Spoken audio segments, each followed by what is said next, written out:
Hello, welcome to the Katie Sassine Show. I'm your host, Katie Sassine. As always, we are addressing the indoctrination of the nation, and you won't believe what was making headlines last week. These weak headlines. It is the media and the anti-Trump narrative just coming at you, and it's undeniable. They're making headlines about Trump not having a dog in the White House. There's no first dog in the White House is what's making headlines. And so the story goes, according to the Washington Post, in December, Lois Pope had a 9-week-old puppy, someone who knew Trump, maybe intimately, according to the Post. And she had this Labradoodle, Patton, who she thought was perfect for being the first dog of the White House. So Pope was reluctant about giving her dog Patton a new home, but she expressed that she saw the look on Barron's face when he first saw the puppy, and she just knew that she had to give the dog to Trump for his son Barron.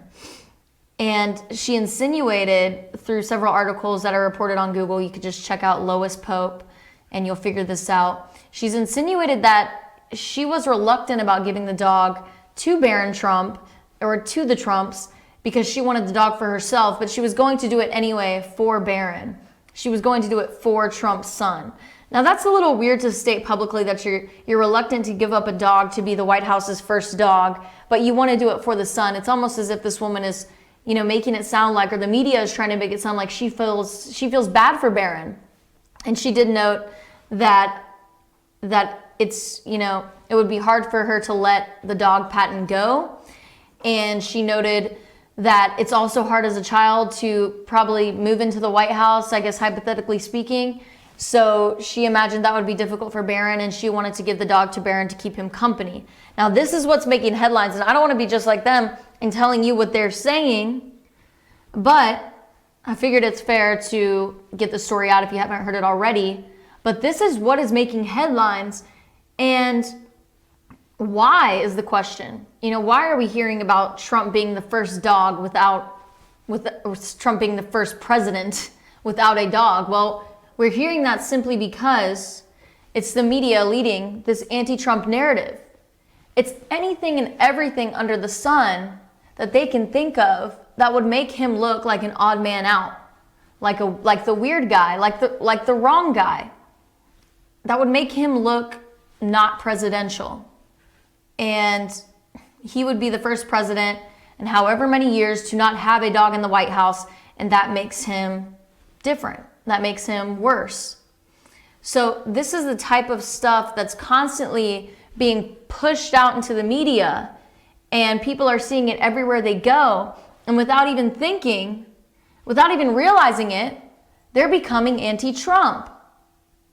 There's even Trump supporters who have been swayed by the media as well, who stuck with him through it all.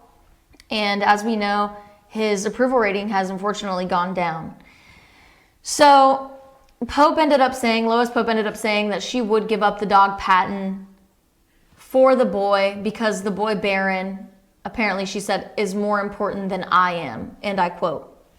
And you can find the exact article that I searched on the Washington Post by Karen Brouillard.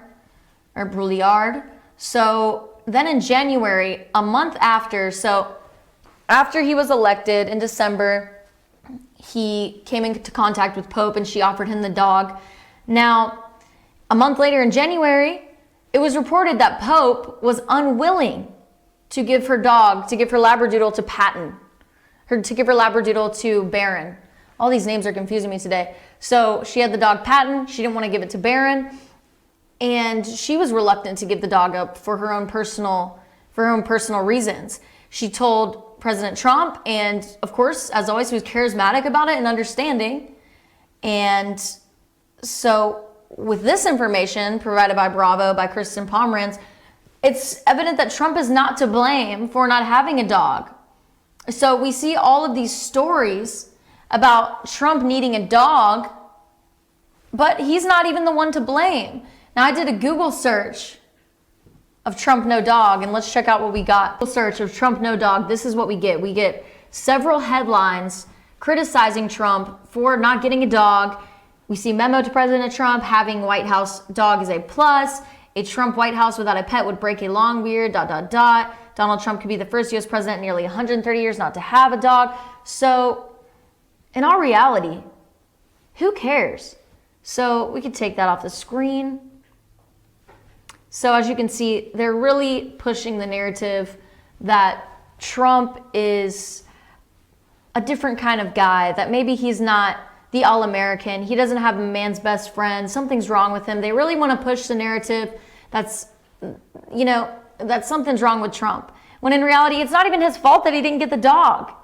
And he even expressed to Pope after she offered him the dog, he expressed he's not going to be there every day as the president and also the first lady.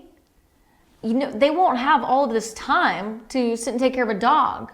So if we really think about it, over the past years, have the presidents even spent adequate amounts of time with their dog? What's up with this White House dog tradition?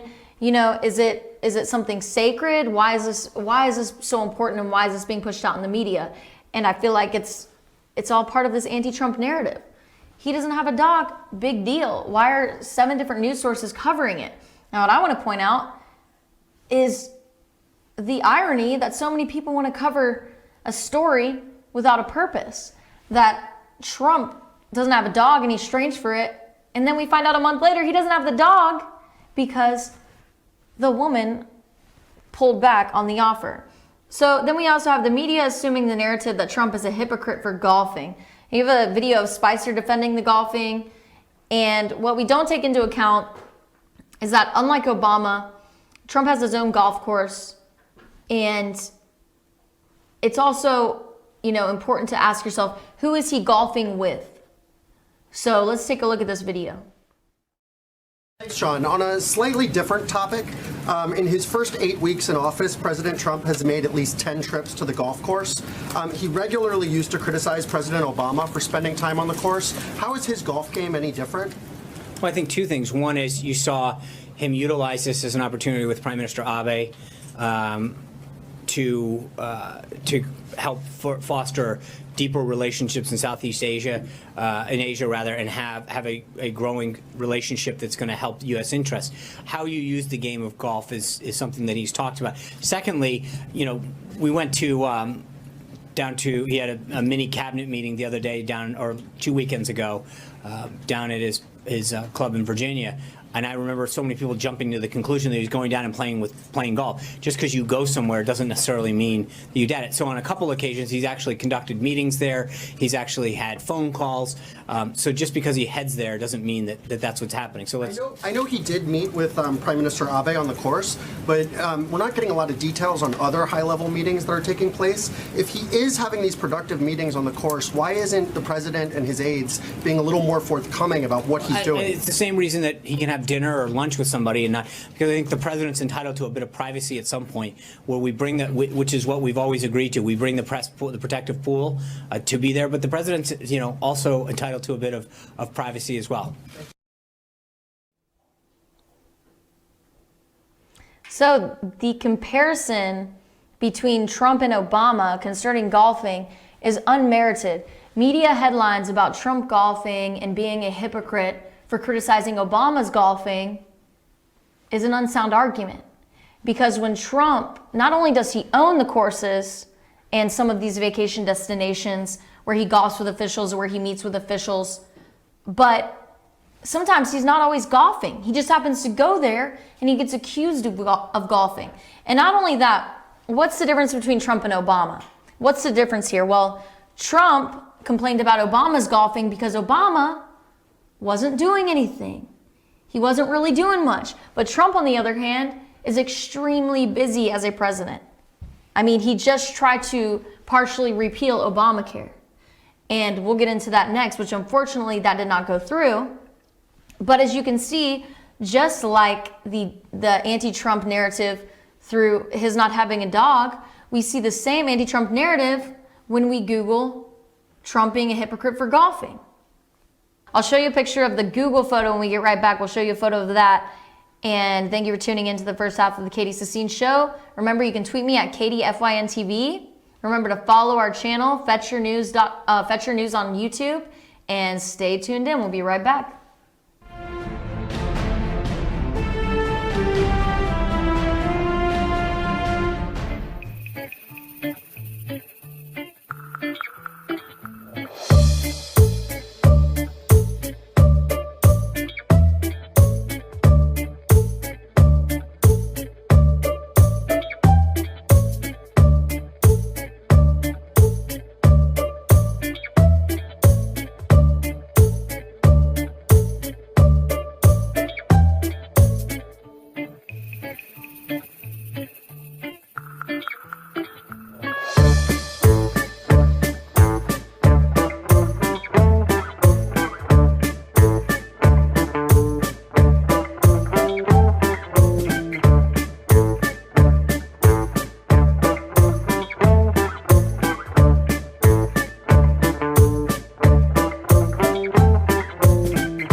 Circuit World, brand name merchandise at unbelievably low prices. Furniture, appliances, and electronics. Circuit World is locally owned and operated, serving the tri-state area. Circuit World has highly trained professionals to help. Visit your hometown Circuit World today. 3 locations in Georgia, Ellijay, Blue Ridge, and Blairsville, Franklin, and Murphy, North Carolina. No credit checks, so let Circuit World deliver to you today. Ace is your helpful place for paint and home goods, tools, outdoor living, and lawn equipment.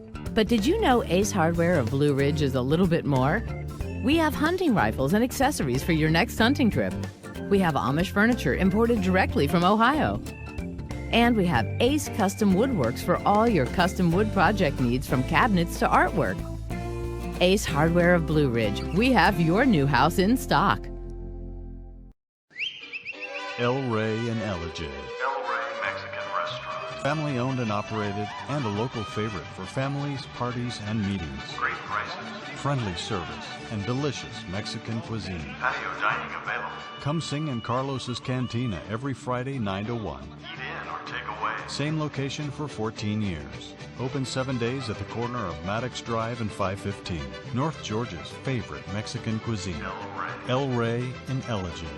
Better days ahead at Days Chevrolet in Jasper. We make everything better. It all starts with a huge new Chevy selection. Then we heap on the discounts to make sure your Chevy price is the lowest you'll find anywhere. And if you like great customer service, you'll love it at Days. Bigger selection, lower prices, easy financing, and great customer service. Your better day is just ahead at Days Chevrolet in Jasper, where new Chevys cost less. Better days ahead, Days Chevrolet. Find new roads.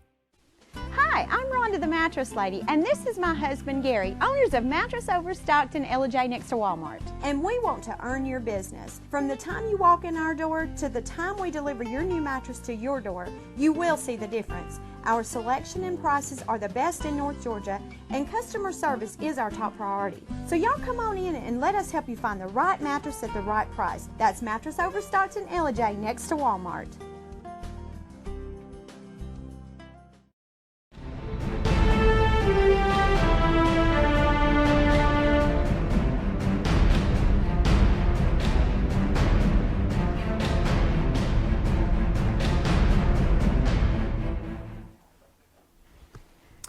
Hello, welcome back to the Katie Sassine Show. Now, we were just discussing how the media is still leading the anti-Trump narrative. And last week I had said it seemed like they were backing off, but now we see attacks about, him not having a dog and silly things like him being a hypocrite for golfing, when these are different people in different situations and all circumstantial things. So we see that there's still a very obvious bias in the media and an unwanted bias in the media. That is not good for our country. That is not good for the future of our politics and bettering our country, making it a more perfect union. Now, if we look up, just like similarly when we looked up no dog, if we look up Trump, Obama, golf, this is what we get on Google. As we can see, it says Trump is outpacing Obama in presidential golf. Republicans' old Obama tweets come back to bite Trump's 12th golfing trip as president. Trump heads to golf club for the 12th time in a 9-week presidency. Presidential golf tracker, Obama 333, Trump 9, ? Who cares? But for some reason, this merits the news. And we all know why that is. It's a continuation of the anti-Trump narrative. It's important to remember at the end of the day, he was fairly, squarely elected president, and he should be respected as so. If the media continues to drive this narrative, they're only going to feed tension among the different political parties in the United States. They're only going to continue to fuel tension. And that's the ultimate goal. Because if they create hostility and they make the news, then they become more successful for themselves. And that's what some journalists are out to get.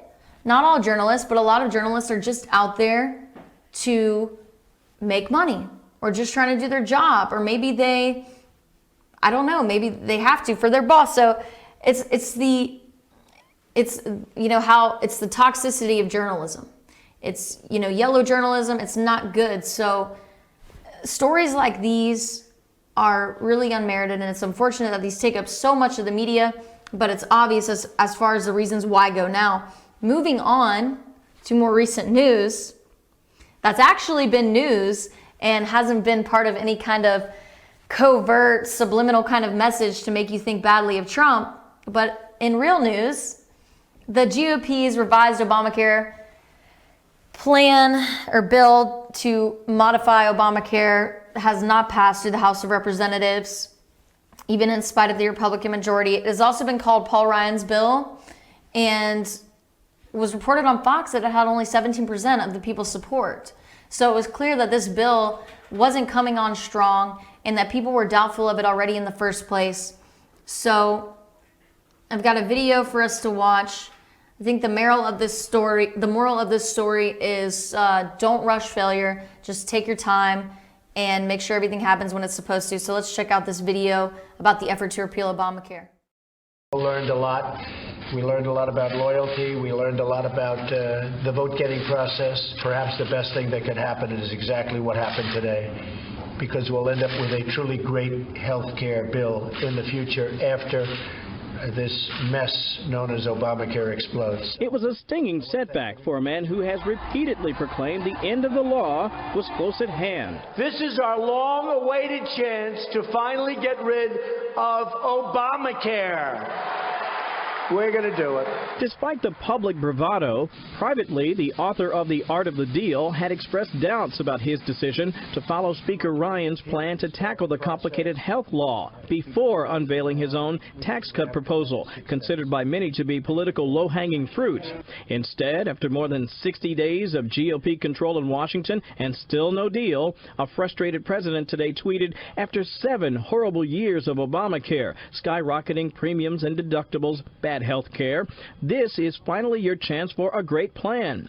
The irony is that the Freedom Caucus, which is very pro-life and against Planned Parenthood, allows Planned Parenthood to continue if they stop this plan. That last comment aimed squarely at the Freedom Caucus, a vocal group of Republican lawmakers critical of the House bill, which would have ended both the individual and employer mandates and stopped out-of-pocket subsidies, while making major changes to Medicaid expansion, premium subsidies, and essential health benefits. White House officials today insisted the president did all he could. Has the team put everything out there? Have we left everything on the field? Absolutely. But at the end of the day, this isn't a dictatorship, and we've got to expect members to ultimately vote to, how they will according to what they think. Still, it's a potentially costly calculation by congressional Republicans, who may have let the best chance at health care reform, a major campaign promise, go by the wayside. At some point, there's a political cost to dragging this out as well and saying, let's just keep letting it go. And I think that's where, we've came to a decision that it had gotten as far. Thank you for staying tuned in with us. Welcome back to the Katie Sassine Show. Now, if you're just getting with us right now, you're tuning in live, we had discussed previously that the mass media relentlessly reports an anti-Trump narrative, reproducing stories about the absence of there being a White House dog and about his trips to his golf course being mislabeled as golfing trips versus simply trips to the destination that he owns. So now we're talking about, and of course from that video of Spicer you probably saw, the GOP's revised Obamacare healthcare plan. It's a modification of Obamacare. That's all they can do right now. It's a partial modification. It was rushed, and it was a good learning experience for the Trump administration. So the video, of course, was Sean Spicer addressing the failure of the bill and the effort to repeal Obamacare. Now, on Fox, Kevin Corke on Fox said, addressing this topic, that no deal is better than a bad deal. And this is true. And that's the whole learning experience of this failure. It's not a failure, it's an opportunity to grow, it's an opportunity to learn. Trump is totally new to this political game. And if after this, he'll get the statistics down, he'll catch on, and he will be more adept in the political art of the deal. He is a phenomenal deal maker, and he knows how to make a deal, and he will make a deal, and we will see, and we will be proud. And there will be many that will lose faith along the way. But what do you expect when the mass media continues to lead an anti-Trump narrative? It's a trickle down. They see it, they hear it, everywhere they go, it's in their face. And so that's what they believe. Now, so anyway, Trump has some quotes about, how he feels about the effort to repeal and the failure of the bill to pass. Trump had stated that he's learned a lot about loyalty and the vote-getting process, and he said that perhaps the best thing that could happen is exactly what happened today on the failure of the bill to pass through the House of Representatives, because it reminds the Trump administration, don't rush failure. Even when we have to undo something, even when maybe, your demographic of voters wanted you in office specifically to do one or two things, it's okay. Don't rush it. Be careful, come up with the right plan, the right way at the right time. We wanted to repeal Obamacare so badly that we rushed it. And that was the mistake. That was the mistake. So anyway, remember to stay tuned in with the Katie Sassine Show and to follow me on Twitter at katiefyntv.com. We've got it so nicely written for you. If you're too lazy to write it, you can screenshot it if you'd like from your computer, and or you can take a picture of it with your phone. So the benefits of text on the screen. We are learning at FYN, and so you have no excuses. Katie at FYNTV. And remember to stay tuned in for tomorrow. We will continue the discussion on not rushing failure and more on the dangers of Obamacare, etc.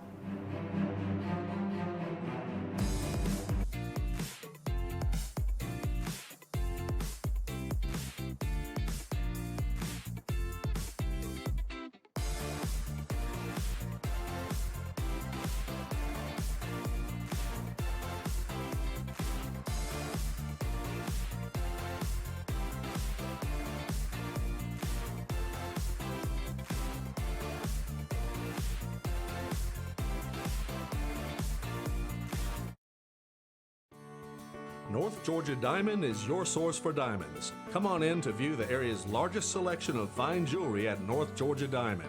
All repairs and designs are done on-site by our jewelers. And North Georgia Diamond has the lowest prices on loose diamonds. You can also sell your gold, silver, and coins at North Georgia Diamond between Walmart and Lowe's in East Ellijay. Locally owned by Bill and Allison Craig, North Georgia Diamond is your source for diamonds in North Georgia.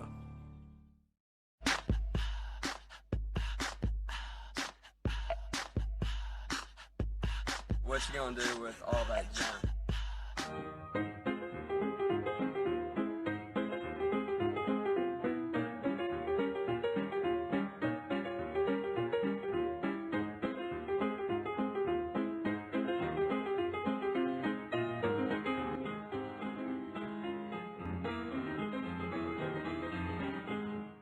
It's a new year, new you at Schottenkirk Ford Jasper. Ring in the new year with huge deals on a brand new Ford. Right now, get exceptional offers like 0% financing plus a $1,500 factory rebate on a new 2017 Ford F-150 XLT. Or get 0% financing plus a $1,000 factory rebate on a new 2017 Ford Explorer. Make your resolution a reality during the New Year, New You sales event at Schottenkirk Ford Jasper, home of the Schottenkirk Customer Guarantee. Visit us online at SchottenkirkFordJasper.com.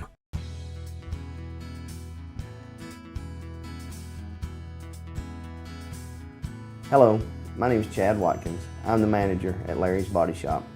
We are a family-owned and operated business and have been serving the North Georgia area since 1978. We are located at 1216 Progress Road in Ellijay, Georgia.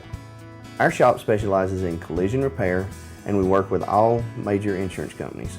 Larry's Body Shop is ICAR Gold, the highest role of training recognized by the collision repair industry. It is estimated that only 10% of collision shops meet these standards. Our shop consists of state-of-the-art equipment such as laser measurement system, down-drive spray booth, spot and MIG welding equipment. All of our paints are mixed on site so that we can guarantee your paint to match every time. I know that having an accident can be a stressful event. We take pride in making sure our customers are satisfied with the repair of their vehicles. Our waiting area is clean and comfortable with free Wi-Fi and refreshing beverages. So if you're in an accident, stop by and see us at Larry's Body Shop.